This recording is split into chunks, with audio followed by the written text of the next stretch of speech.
10 most racist films in history. 10. Star Wars Episode 1 – The Phantom Menace. George Lucas packs his fair share of ethnic stereotypes into the fourth installment of the Star Wars saga. Watch out for Watto, the hook-nosed money-grabbing Jew. Don't get me wrong, though.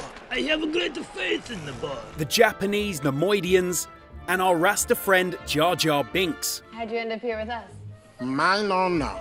Me say day starting pretty okie day with the brisky morning munchin', then boom! The film's release was met with heavy criticism and so many accusations of racism that Lucas had to make television appearances in order to deny the allegations. 9.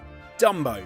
This musical number in Dumbo is not as innocent as it sounds. But I be done seen about everything when I see an elephant fly. In true minstrel fashion, these crows are voiced by white actors putting on their best black man voice. Well, hear him talk. Fly up a tree where you belong. The lead singer is even called Jim Crow, after the racist caste system that was enforced after the American Civil War in order to oppress and segregate blacks.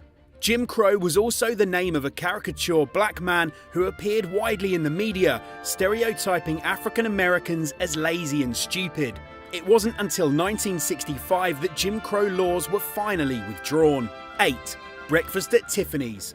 Mickey Rooney spoils this American classic as Audrey Hepburn's angry Japanese landlord, the buck-toothed Mr. Yuniyoshi. And if necessary, the Board of Health. Quad up there! To play the role of Mr. Yuniyoshi, Rooney was transformed from a white actor to an offensive Asian stereotype, complete with yellow face makeup, pinned back eyes, and facial prosthetics. 50 years after its release, Breakfast at Tiffany's is still offending people.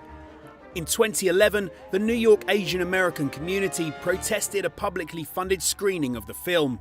7. Gone with the Wind. This Academy Award-winning epic about the American Civil War is one of the most successful racist movies of all time. I've only got 2 hands. Who's gonna milk that cow, Miss Scarlett? We's house workers.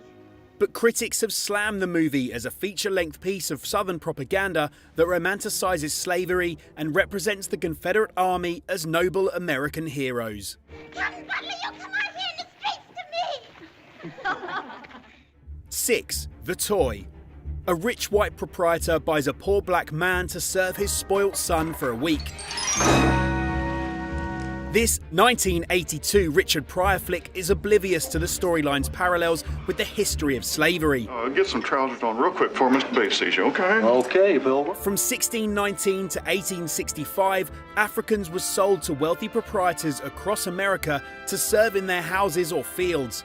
It doesn't help that in the movie poster, Richard Pryor is literally a puppet on a string for the gloating Jackie Gleason. Despite the movie's uncomfortable racial undertones, The Toy made $47 million at the box office.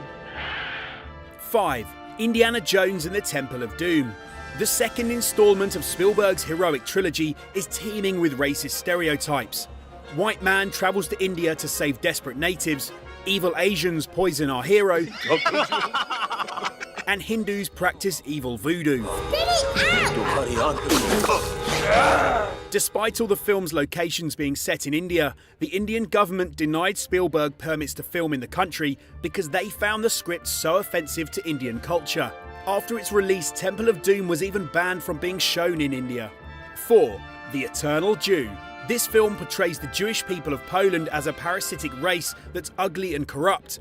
Its sole purpose is to dehumanize and destroy millions of people that don't fit Adolf Hitler's Aryan aesthetic.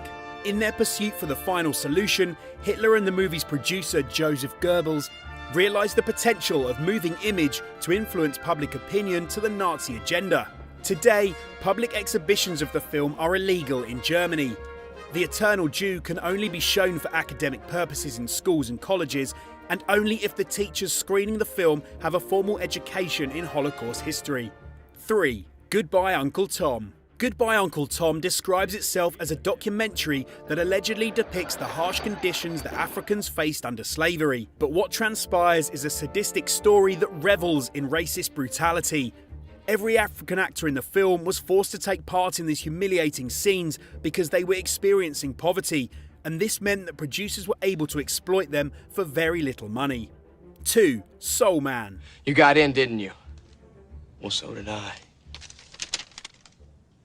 Yeah! This shocking 1980s flick tells the story of an aspiring young white man who darkens his skin so that he can win a scholarship to Harvard Law School. Congratulations, Mr. Watson, and good luck at Harvard. Thank you, sir. I'll do my best. When Soul Man was released, huge protests erupted in Los Angeles to campaign against the film's insensitivity to the black experience and its tactless approach to serious racial issues. But despite backlash against the release, Soul Man still made over $27 million at the box office. 1. The Birth of a Nation. The Birth of a Nation has been described as the most influential movie in American cinema, developing groundbreaking filming techniques that are still used today. But despite its contribution to modern cinema, this 3-hour epic is a brutally racist tale, which blames all of America's problems after the Civil War on African Americans. A major theme of the movie is the hypersexualized black man chasing the helpless white woman. One scene shows Northern soldiers ready to bash in the skulls of their women to protect them from the supposedly horny black men. The film's message is that ever since black people were given rights, America has entered a spiral of depravity, and that only the heroic Ku Klux Klan can save the country from black corruption. That's all for now, but stay tuned for more.